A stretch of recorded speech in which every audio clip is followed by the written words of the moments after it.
there is only one small topic left, conductivity and resistivity. So you would have come across this formula for conductivity.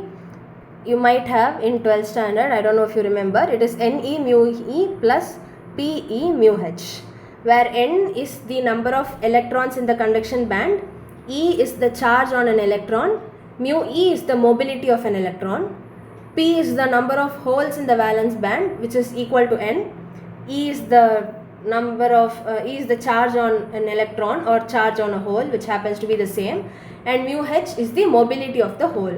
So if I want to calculate the conductivity of a semiconductor, because ultimately when we started semiconductors, we said their conductivity lies somewhere between metals and non-metals, right? So that conductivity is what I am seeking to measure. The number of electrons, I don't really care whether it has 5 electrons or 10 electrons. My objective is it should conduct electricity. So only to find out the conductivity, I am first calculating the number of electrons because I need it. It is an intermediate thing sort of.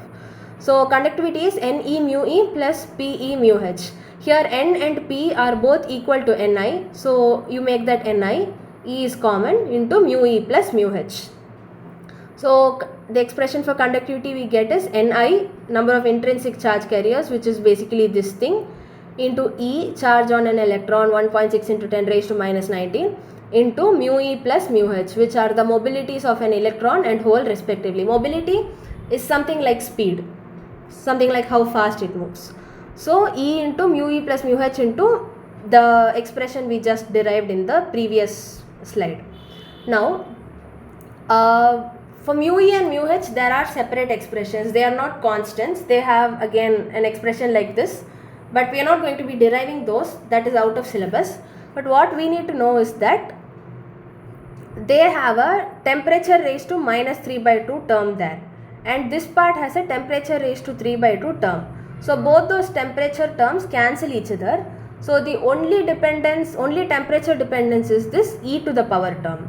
So ultimately what are we implying here? The conductivity of a semiconductor varies with temperature as e raised to minus something upon kT. Everything else is a constant. And why is that? Because the mobility has a t raised to minus 3/2 term.